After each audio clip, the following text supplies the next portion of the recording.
Hey everyone, back again. Today I'm starting what will be, I think, 4 episodes on Hannah Arendt's Eichmann in Jerusalem. And I think this text is extremely important to understand what Israel is doing to Palestine and Palestinians right now, which might not be totally apparent to you. In fact, I think this is the book and the idea, the banality of evil. This book and this idea might be the things I've been lied about the most in the history of philosophy, in all the things I've engaged in. That is, you're often taught about the banality of evil and how, anybody could have participated in the Holocaust because it was, evil is just banal.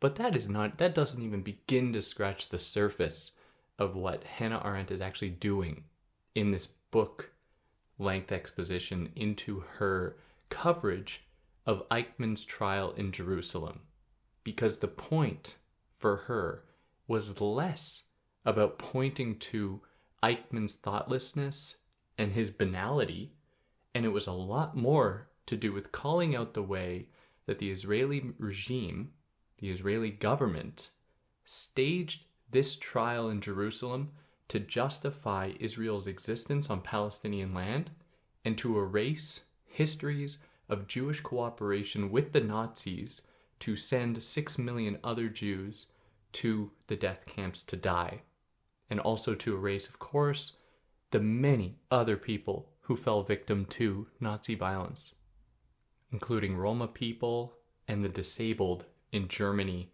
and in the surrounding countries. And I want to make all of that extremely apparent to you, and I have to dedicate this to that lovely Israeli prof who decided to reach out to me and tell me I didn't know anything. So now I'm educating myself. I'm going to educate you all about how the Zionists in Germany, many of them very happily cooperated with the Nazis who shared their Zionist aspirations. Very important that you know about this historically. And if you're saying, how can that be true? Listen and you'll find out. And everything I'm going to say, you can verify. They're just facts. Facts don't care about your feelings, Ben. Now, if you want to follow me on other platforms, links for all such things in the descriptions. If you feel like helping me out, don't. Instead, donate to one of the organizations listed below. Palestinian Children's Relief Fund is one I've donated to and keep donating to. Please, if you can, or if you have any other ones that you trust, definitely do that. Palestinians right now need so much help. So much help. And it's only going to get worse, I think, as I'm recording this. Like just a few days ago, the Israeli regime bombed a schoolyard, killing 11 children. And the entire Western media class decided it was just going to ignore that. And I just imagine if it had been the other way around. The outcry, the horror. And that's because to them, Palestinian lives are worthless.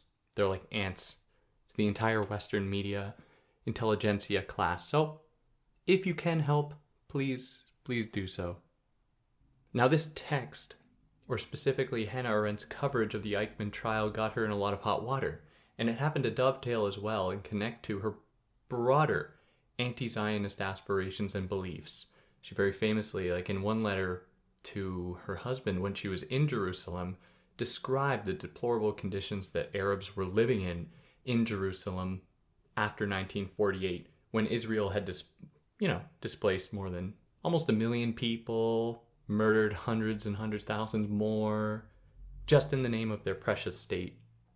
She's also very clear in The Origins of Totalitarianism that it's incredibly ironic that the Jews would experience the horrors that they did in the Holocaust and then turn around and commit immeasurable horrors against Palestinians and continue to this day. It's horrendous what is being done to Palestinians in the name of, Jewish sovereignty or the ability to have a state, all while claiming that the Palestinians have no right to a state themselves. Isn't that ironic? Weren't Jewish people the stateless people who deserve a state to protect them from the violences that states were inflicting on them? Yet, you hear me say this again. I'm a rationalist. I believe in equality. I believe in equity. can't we apply the same thing to Palestinians? Like, oh my God, look at the horrors that Israel is committing against them. They deserve a recognized state by the United Nations to be protected by the US. They love protecting the little guy, right? But yeah, let's jump into Eichmann in Jerusalem. I can't wait for the comments. I get such fun reviews now.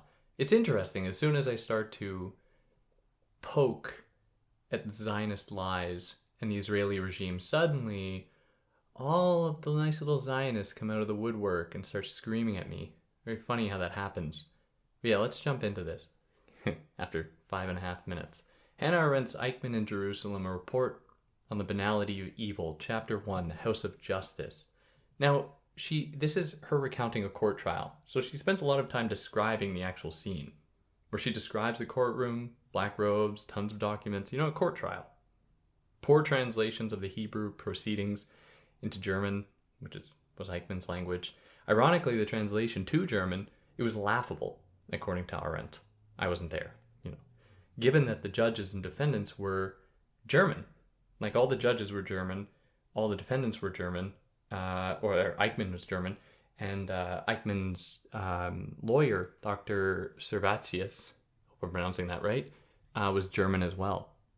Now, this trial was largely illegal, which isn't to defend Eichmann. Eichmann deserved exactly what he got. There's not denying that at all. But he was kidnapped when he was in Argentina, brought to Jerusalem to stand trial for crimes that he committed in Germany, which makes no sense. He should be tried in Germany. Why then was he tried in Jerusalem? To be made an example of.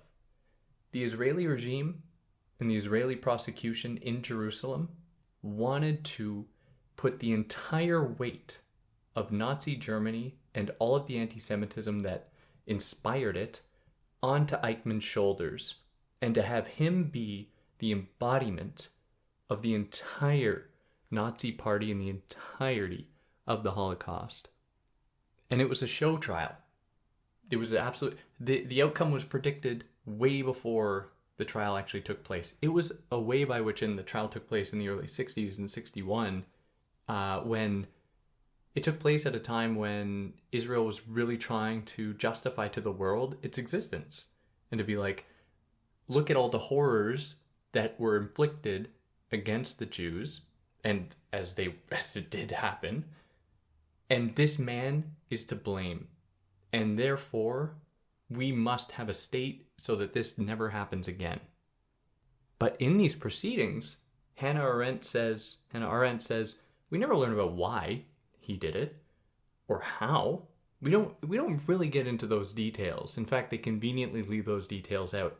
We also never hear about the Jewish leaders, spiritual, economic leaders, who cooperated with the Nazis to help kill 6 million their own people. Nor do we hear about the other countries and their complicity.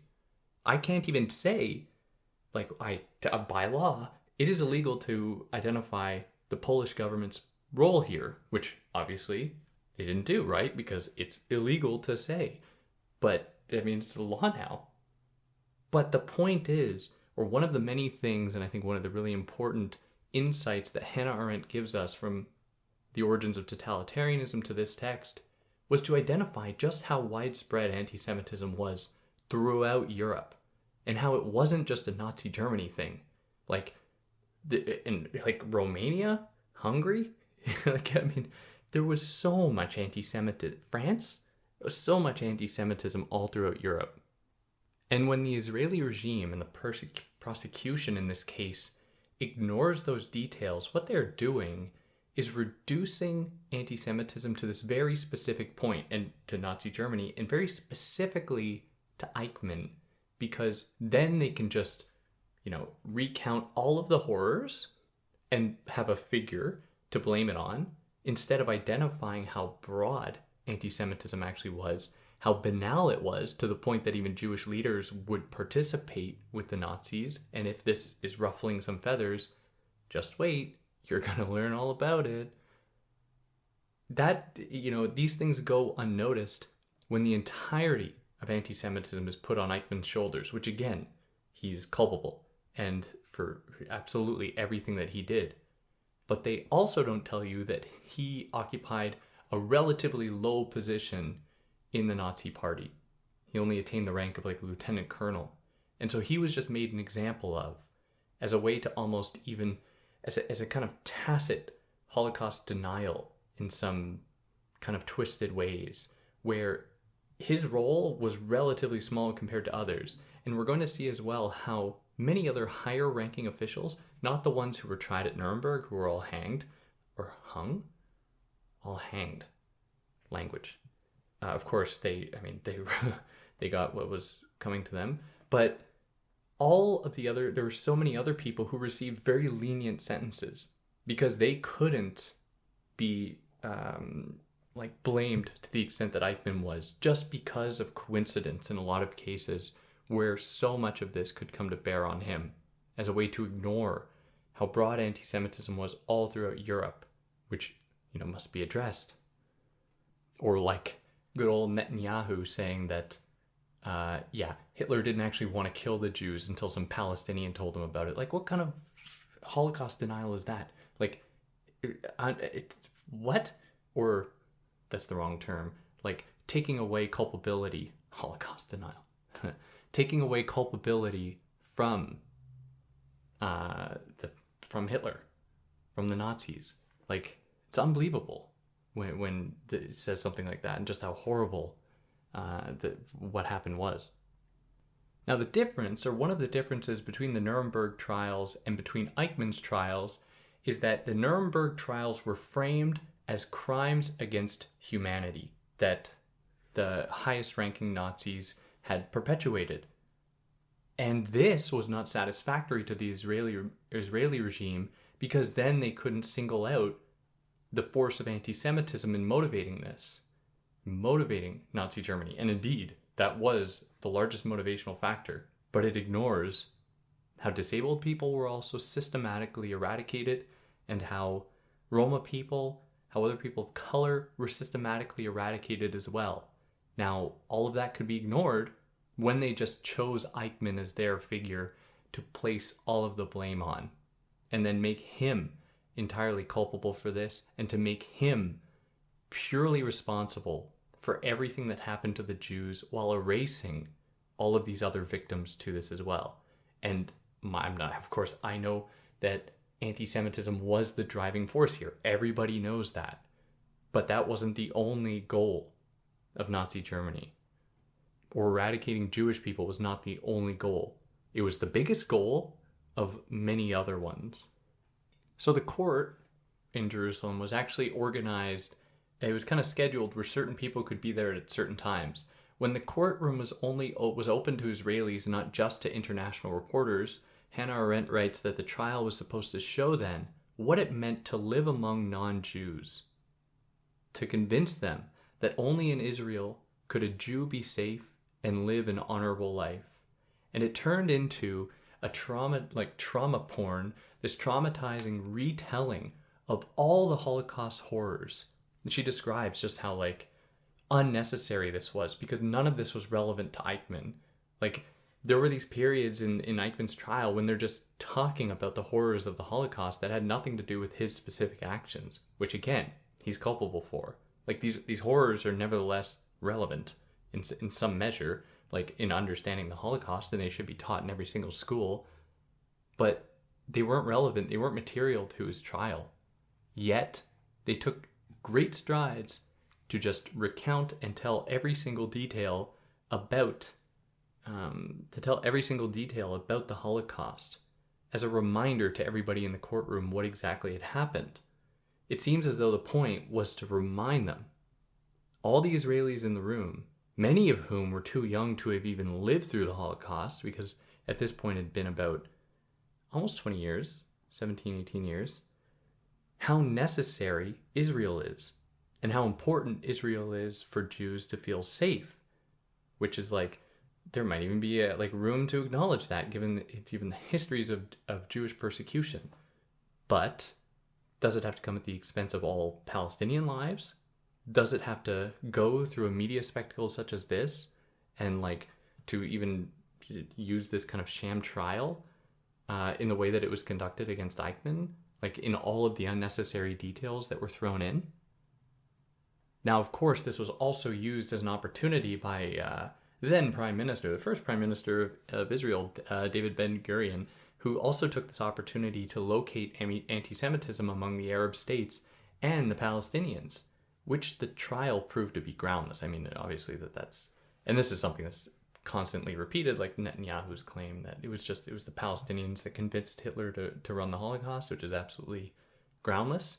But by framing the Holocaust as being specific to the Nazi Party, or, well, it was. Well, actually, no, it wasn't. You'll learn more about that. But anti-Semitism specific to the Nazi Party, what it did is it allowed the Israelis to like single out this one group as being this like ultimate evil, and to make it seem as though then therefore the only way for Jews to really be safe is if these people are held accountable and that there's this safe haven for them away from these people. It also erases the fact that broadly throughout Europe, anti-Semitism was rampant. Like, so many cases, like, you'll learn more about it as we go on here, but if you don't already know, obviously anti-Semitism was running rampant. This didn't fit Israel's narrative that actually tried to cozy up very much with many of the European states, because then they would have to actually hold them all accountable as well. But it goes to show, reveals that perhaps less of Israel's point, at least in the prosecution's point, was to actually prove how widespread anti-Semitism was throughout Europe, because then they would be alienating themselves from people who were funding them and assisting them in their capture of Palestinian land. And I think that I don't think all of this, I'm just recounting what Arendt says. All of this is clear when we see this kind of suspicious lack of attention given to Eichmann's comrades who were just freely living in Europe at the time and who were no less guilty. The trial seemed about less than bringing these people justice, like Otto Bradfish, Franz Nova, Hermann Krume, and many others. And it would seem more about justifying Israel's existence among a sea of apparently like anti-Semitic Arab states. Because if their real concern was about anti-Semitism in the Nazi Party, why were they not bringing all these people in?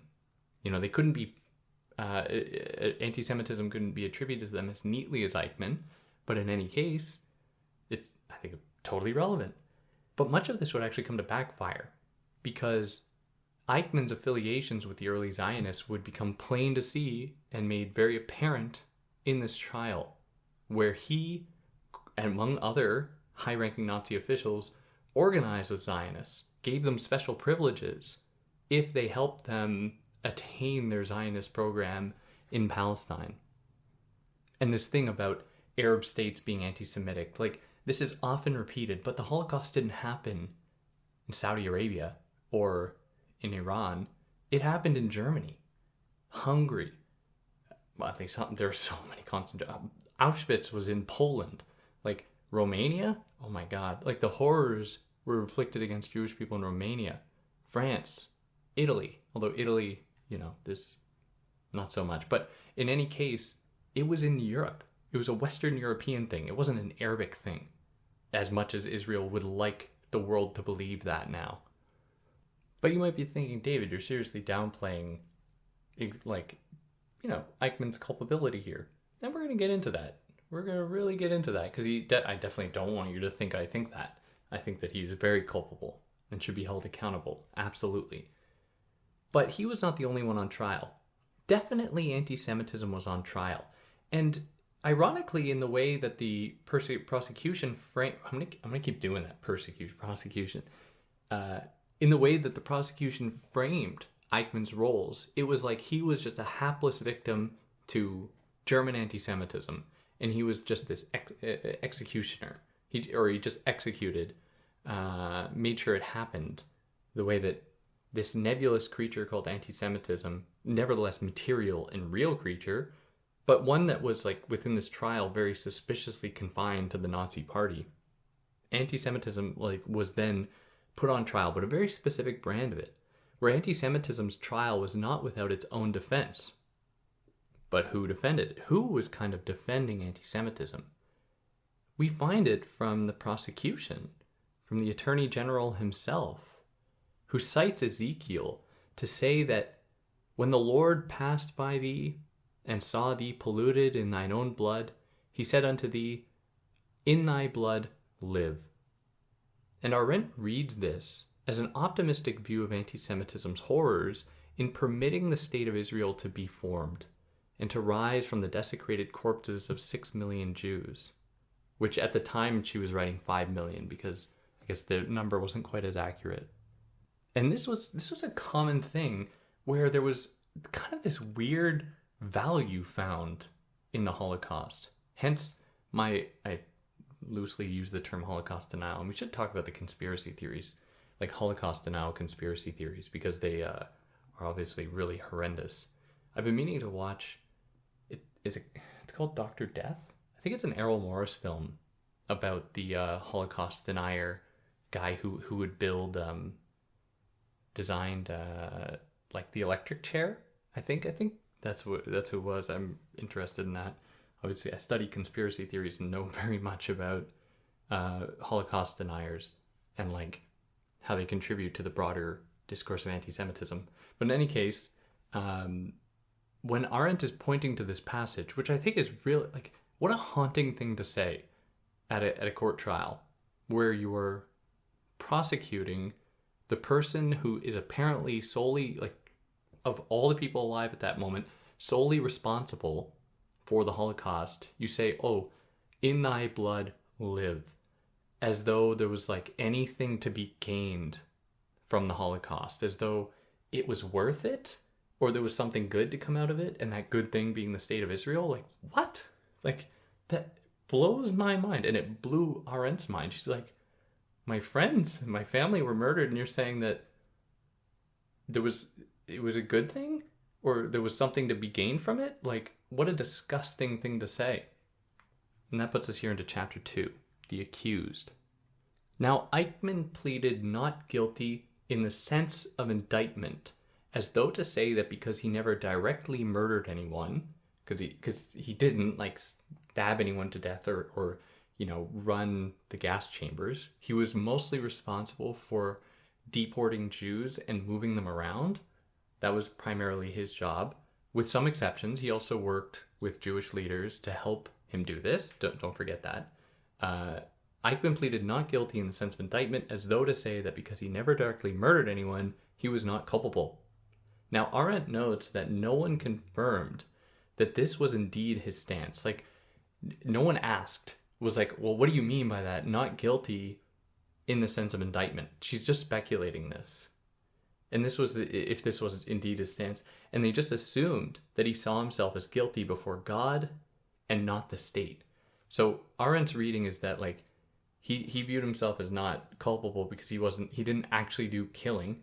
Doesn't mean he's not culpable, just not in the sense of the way the trial was prosecuting him. But people in the court seem to just say that he was only culpable in the eyes of God and not the state, because he was just following orders, which will become part of that banality piece. So what evidence was there against him? What evidence was there against Eichmann? The prosecutor spent a significant amount of time trying to connect a direct order from Eichmann to the slaughter of hundreds of Jewish and Roma men in Yugoslavia, among other things. Like, there were many other pieces of evidence. This is just one of them. And the evidence, though, there was a dribbled note by a radio operator from Eichmann to start shooting. That was the claim. Arendt doesn't defend Eichmann, like, don't get it wrong, but points out the strange decision to find him guilty in this case when he was responsible for so many more deaths. Like, this was kind of the focus, or the crucial point here. But to do so, that is to actually go after him for all of the other deaths that he was responsible for by helping to move Jews, by organizing how Jews would actually be deported from France, from Hungary, from Romania.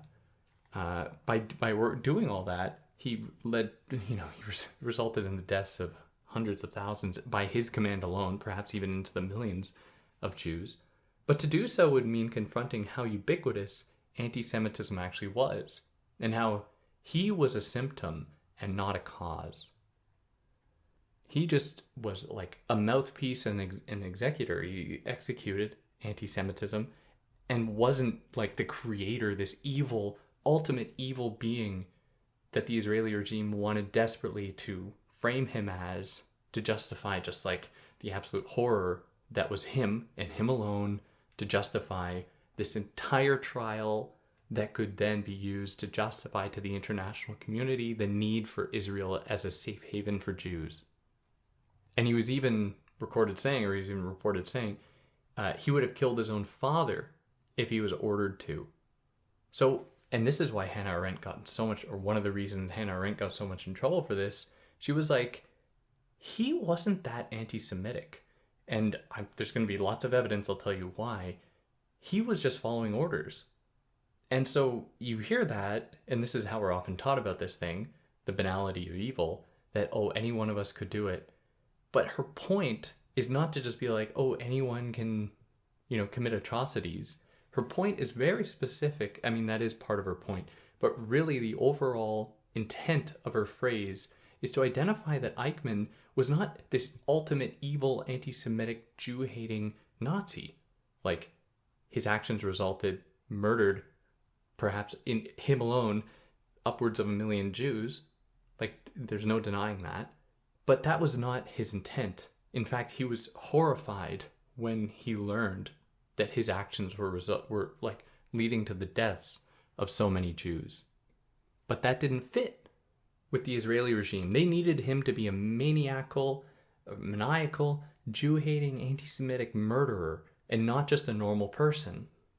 In fact, he recounts how he was indebted to Jewish family members for getting him jobs when no one else would as a school dropout, and how he was working with and tried to actually save thousands of Jews in many instances. The point is to say that a genocide can be perpetuated by normal people who harbor no negative feelings towards their victims. But that's not, the Israeli regime had to make it purely about his being this evil, single-handed, anti-Semitic Jew hater in order to justify this trial. Arendt even recounts that Eichmann's entrance into the Nazi party happened nearly spontaneously and coincidentally without knowledge of their plans at all. He just kind of stumbled into this position. He just wanted an escape from his traveling salesman job at the Bavarian Vacuum Oil Company. Like he was a school dropout. He sucked in the military. He was traveling, he was selling vacuums. And then all of a sudden he just wound up in this position and was just following orders. He was a thoughtless, he was unintelligent, thoughtless, no creativity he couldn't have devised anything, according to Arendt. Now, and then eventually, after the doing a stint with the vacuum company, he joined the military, which he despised, and took the first chance to leave by joining the higher ranks of the SS, and this was in the mid-30s, in 1934. Which was largely a coincidence that he was able to earn that spot. And that puts us into chapter 3, an expert on the Jewish question. And when he first started work in the SS, he was assigned to the SD, that is a cultural intelligence branch where he was responsible for one of the other targets of the Nazis, many other ones. They also liquidated communists, Catholics, and Freemasons. But he was actually first tasked with the job of learning about Freemasons to construct a museum consecrating their crimes. That is, they were clumped with Jews, communists, and Catholics. And the Nazis had this very haunting practice of creating museums of the people that they were committing violence against. Really horrendous stuff. It's haunting. Freaks me out. Now, like I've said many times, anti-Semitism was rampant throughout Europe long before the Nazis took power. I mean, they were being stripped of legal protections, they were denied access to higher learning, and German women were forbidden to work in Jewish homes after a certain age, just in Germany. And this is the world that Eichmann grew up in. And these were some of the first Nazi efforts at a political solution to the Jewish question before the final solution. And the Jewish question extended far earlier than the Nazis. and this, like, the violence that has been inflicted against Jewish people cannot be ignored historically. Like, it's horrendous, where they've been seen and painted as this evil, haunting figure, almost like a parasite within Europe for millennia. And the Jewish question has long predated the Nazis, where Jews were depicted and people would actually ponder, like, what should be done about these evil people. Like, it's horrible when most of them are just these absolutely poor people living in, like, abject poverty in these horrible conditions because of years of prosecution, that, you know, they had no power or money or anything, and they were victimized to this extent. And then it would culminate into the Holocaust.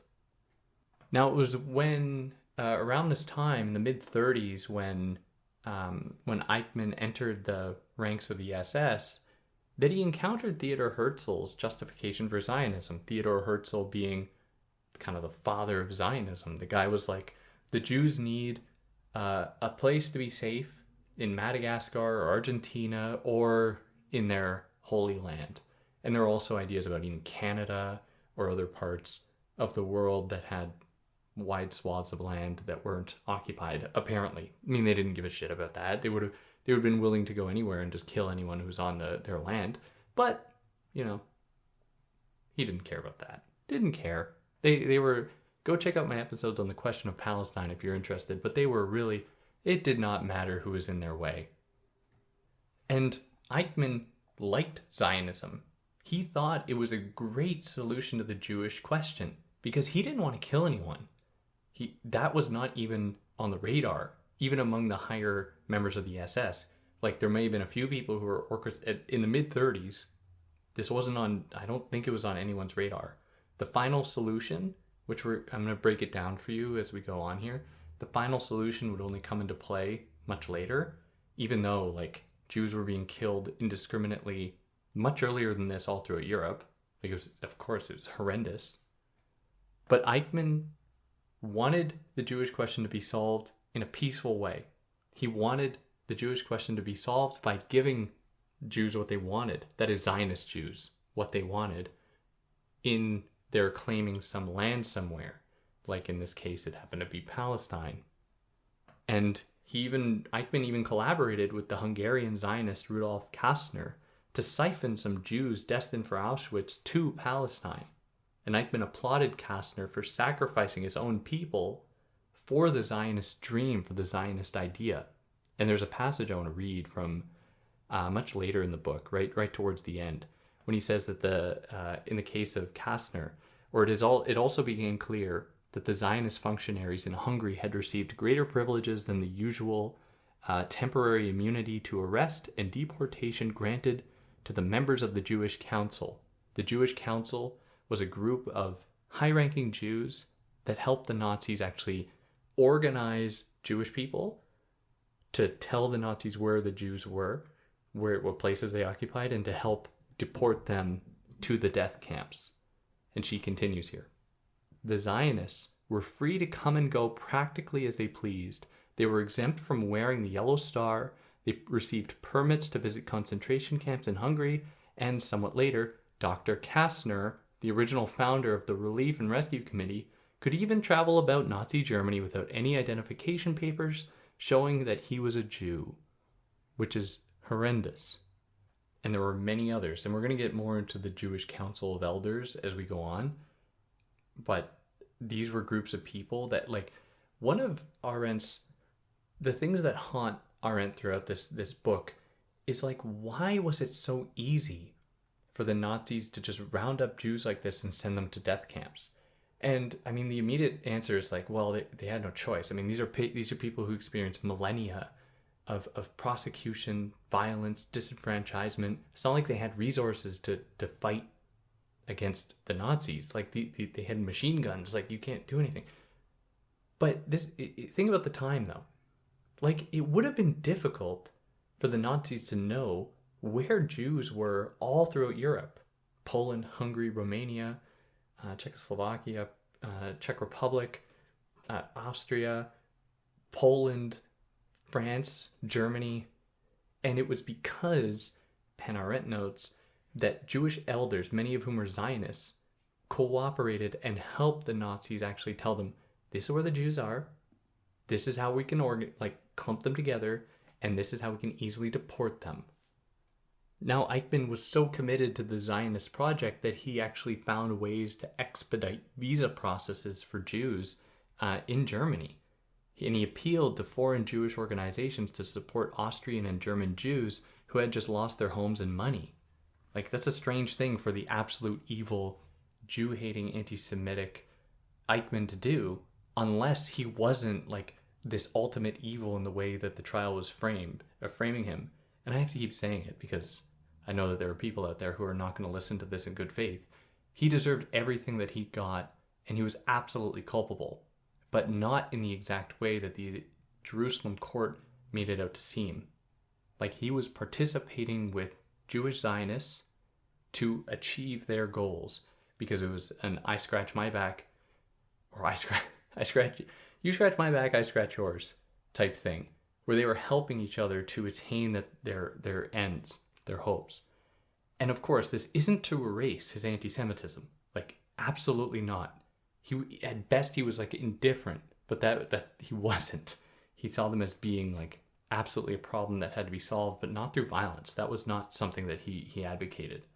Moreover, he openly gloated about his role in the final solution, though, even if he embellished the details, which shouldn't be ignored. This is partly how he got caught in Argentina, as he was like talking about it openly, and they were like, well, let's go kidnap him. Like, he's over there. He'll be the perfect person to single out for this. Now, he took responsibility for Nazi plans that he had nothing to do with, and this came to light during the trial. Like, he was a low-ranking person that had not a whole lot of power relative to the actual architects of the Holocaust. For example, the plan to send Jews to Madagascar after the war, which it turns out, was conceived by Lowenhartz, not by Eichmann. And then there's another case of a guy named Storfer, whom Eichmann tried to protect, this guy was hardly, the guy was hardly a Zionist, but he cooperated with Eichmann to get 3,500 Jews out of Europe, to actually divert them away from being sent to death camps, so that they wouldn't, because Eichmann was a little bit suspicious about what was going on, because a lot of this was kept from him. He didn't know what was going on there.